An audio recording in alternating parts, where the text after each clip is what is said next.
इनकी मंशा थी नरेश मीणा यहाँ बैठा रहे, इसका वोट डिस्टर्ब हो, वातावरण गंदा हो और यहाँ का जो मतदाता 800 मतदाता है वो भी वोट नहीं डाले।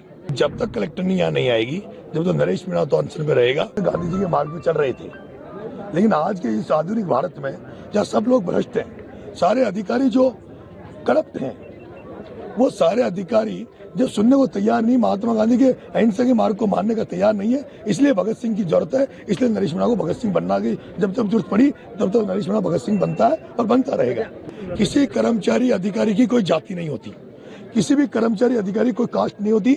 अगर वो एसडीएम होता, उसके शीश पे नहीं लिखा होता कि वो जाट है या वो कोई फलानी जाति का है, वो अगर मीणा होता तो भी पिटता। थप्पड़ मारी है, मैं मानता हूँ, और उसके मैं दुखी हूँ कि उसकी एक पड़ी, उसके दो पड़नी चाहिए। अचानक से हमें पता लगता है कि एक एसडीएम जो यहाँ बैठा है, जिसने पहले हिंडोली में एक दलित महिला के साथ मारपीट करी थी, और वो एपीओ हुआ था अमित चौधरी। उस अमित चौधरी ने यहाँ एक आंगनबाड़ी में एक जो महिला होती है उसको, एक जो टीचर है यहाँ पे उसको, और आंगनबाड़ी का जो महिला का जो पति था वो अपंग था, उन तीनों को दादागिरी से कि तुम्हें सस्पेंड कर देंगे, तुम्हारी नौकरी खा जाएंगे, तुम वोट डालो, और उनको तीनों को जबरदस्ती ले जाकर वोट उन्होंने डलवाया है। उस महिला ने अपना इंटरव्यू भी सबके सामने दिया है। उसके बाद हमें जब पता लगा, तो जिस तरह से पिछले 25 तारीख से मेरे साथ हो रहा है, मेरे पोस्टरों को फाड़ा जा रहा है, मेरे लड़के अभी अलीगढ़ में थाने में बंद है, रात को मेरे लड़के बंद किए गए, मेरे को प्रचार करने से रोका जा रहा था। हर जगह ये प्लान किया गया कि भाई धीमी वोटिंग हो, इनके लोगों को वोटरों से को जाने से रोका जाए। यहाँ भी फिर हमने देखा कि अभी तक कलेक्टर नहीं आई। ये बड़ा दुर्भाग्य है। एसपी यहाँ बैठा होता, अभी मैंने आधे घंटे पहले कह दिया भाई एसपी को बुला लो, मान लेंगे, लेकिन एसपी यहाँ होते हुए भी एसपी नहीं आया। डिप्टी को भेज रहे हैं, और डिप्टी कह रहा मैं आश्वासन दे दूं 2 दिन बाद में अगर हम लाख लोगों को लेकर अगर कलेक्टर का घेराव करेंगे इस मुद्दों को लेकर, तो कलेक्टर कहेगा मेरे पास तो सूचना नहीं थी। हम ये चाहते थे आज रिटर्न में केवल कलेक्टर सीएम को मैसेज कर दे भाई इन गाँव को देवली से वापस उपखंड जो इनका उनियारा से हटा के इनको देवली उपखंड किया है, जो उनियारा इनके 15 किलोमीटर पड़ता है, देवली 95 किलोमीटर पड़ता है। ये पूरा पंचायत का गांव, 8 गांव पंचायत में, उन सबका ये मुद्दा था। इन्होंने कहा भाई हमें वहां से हटाकर, तो लेकिन कलेक्टर ने हमारी अनसुनी करी और अभी तक कलेक्टर यहाँ नहीं आई है। फिर लास्टली हमने होपलेस हो गए, क्योंकि इनका ये मनसा है, इनकी ये मनसा थी नरेश मीणा यहाँ बैठा रहे, इसका वोट डिस्टर्ब हो, वातावरण गंदा हो और यहाँ का जो मतदाता 800 मतदाता है वो भी वोट नहीं डाले। क्योंकि बहिष्कार का दिन उन 3 वोट डला के फॉर्मेलिटी कर ली थी, वही बहिष्कार नहीं है, 3 वोट डल गए जो तो ये अपने वो करना चाहते जो कर्मचारियों से डलवाए।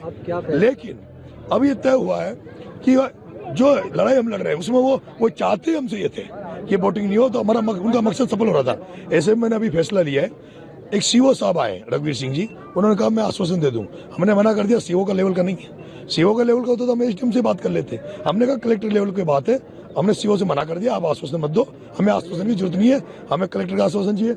मैंने उसके बाद सभी गाँव वालों से कहा है आप अपना वोट चालू करें, उनका वोट ढल रहा है, मैं यहाँ बैठा हूँ, मैं यहाँ अन्य बूथों पर भी जाएंगे, मैं कहीं नहीं जाऊँगा, मैं यहीं बैठा हूँ।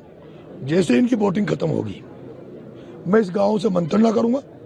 अगर इस गाँव और 8 गाँव से, जिस पंचायत में पड़ते हैं 8 गाँव जिनकी ये समस्या है, और यही नहीं मोहम्मद गढ़ की भी समस्या है, उनको भी उनियारा से तोड़ के नगर फोर्ट में जोड़ दिया गया, देवली में जोड़ा। वो जितने भी गांव जो इस परेशानी में जूझ रहे हैं उनकी मैं बैठक लूंगा, और अगर ये फैसला सुनाते हैं, अगर ये आंदोलन की राह पे चलते हैं, तो मेरा तो मन है, मेरी इच्छा इनसे प्रकट कर दूंगा गाँव वालों से। मेरी इच्छा नरेश मीणा की यह है कि जब तक कलेक्टर यहाँ नहीं आएगी, जब तक नरेश मीणा तो अनशन में रहेगा, यहाँ से जाके हम हाईवे पे कूच करेंगे कलेक्टर की तरफ, और उसके बाद देखते हैं कलेक्टर। नरेश मीणा जी को गुस्सा क्यों आता है? गुस्सा इसलिए आता है 25 तारीख से 13 तारीख तक गांधी जी के मार्ग पे चल रहे थे, लेकिन आज के इस आधुनिक भारत में जहाँ सब लोग भ्रष्ट हैं, सारे अधिकारी जो करप्ट हैं, वो सारे अधिकारी जो सुनने को तैयार नहीं, महात्मा गांधी के अहिंसा के मार्ग को मानने का तैयार नहीं है, इसलिए भगत सिंह की जरूरत है। इसलिए नरेश मीणा को भगत सिंह बनना की जब तक जरूरत पड़ी तब तक नरेश मीणा भगत सिंह बनता है और बनता रहेगा। पूरे क्षेत्र की अगर बात की जाए, बात हुई है मतदान जो है, आपके जो लोग हैं वो मतदान पे ध्यान दे रहे हैं या यहीं तक सीमित हो गए आप लोग? मेरा यहाँ कोई नहीं है, 100% मतदान हो रहा है, पूरी जी जान से लोग मतदान करने में लगे हुए हैं। मैंने सबको मना कर दिया, कसमें दे दी थी, यहाँ बाहर क्या है मैंने कसमें दे दी, यहाँ आने की जरूरत नहीं है, आप अपना अपना बूथ संभालो, मैं अकेला बहुत हूँ। आज की घटना के बाद किस तरह की उम्मीद है चुनाव परिणाम को लेकर? मैं चुनाव जीतूंगा और मुझे फर्क नहीं पड़ता। मैं इस घटनाक्रम से आज मेरा नुकसान भी हुआ होगा बड़ा, मुझे 8-10 हज़ार वोटों का नुकसान हुआ होगा, मुझे फर्क नहीं पड़ता। मैं राजनीति ऐसी कर रहा हूँ जिस राजनीति में पद कोई बड़ा अहम नहीं होता। मैं कर्नल बैंसला के पद चिन्हों पे चल रहा हूँ, मैं काशीराम के पद चिन्हों पे चल रहा हूँ, मैं लोकेंद्र सिंह कालवी के पद चिन्हों पे चल रहा हूँ, जो लोग खुद नहीं बने और जिन्होंने पहचान बनाई, जिनकी मूर्तियां लग रही है। मेरा ही निवेदन, आज जो घटना हुई मेरे को पता लगा है कि उसको जाति विशेष से जोड़ा जा रहा है। मैं आपसे एक विशेष बात कहना चाहता हूँ, किसी कर्मचारी अधिकारी की कोई जाति नहीं होती, किसी भी कर्मचारी अधिकारी कोई कास्ट नहीं होती। अगर वो एसडीएम होता, उसके शीश पे नहीं लिखा होता कि वो जाट है या वो कोई फलानी जाति का है, वो अगर मीना होता तो भी पिटता। और मैंने थप्पड़ मारी है, मैं मानता हूँ, और उसके मैं दुखी हूँ कि उसकी एक पड़ी, उसकी दो पड़नी चाहिए। जब मुझे ये पता लगा, अफसोस अब हो रहा है, अफसोस इसलिए हो रहा है मुझे, जब बाद में ये पता लगा कि इस अमित चौधरी ने हिंडोली में एसडीएम रहते हुए एक दलित महिला के साथ बदतमीजी करी थी, उस दलित महिला के साथ मारपीट करी थी, उस मामले में एपीओ हो चुका है। और ये इतनी एकड़ी में ये गुंडा मानता है अपने आप को, वही गुंडागर्दी यहाँ कर रहा था, जबरदस्ती वोट दिला था। मैं उन जाट भाइयों से कहना चाहता हूँ जो इसको जाति का मानते हैं, अगर ऐसा मानते रहे तो कल से इस देवली उनियारा में एक नारा दिया है मैंने कि अगर कोई अधिकारी कर्मचारी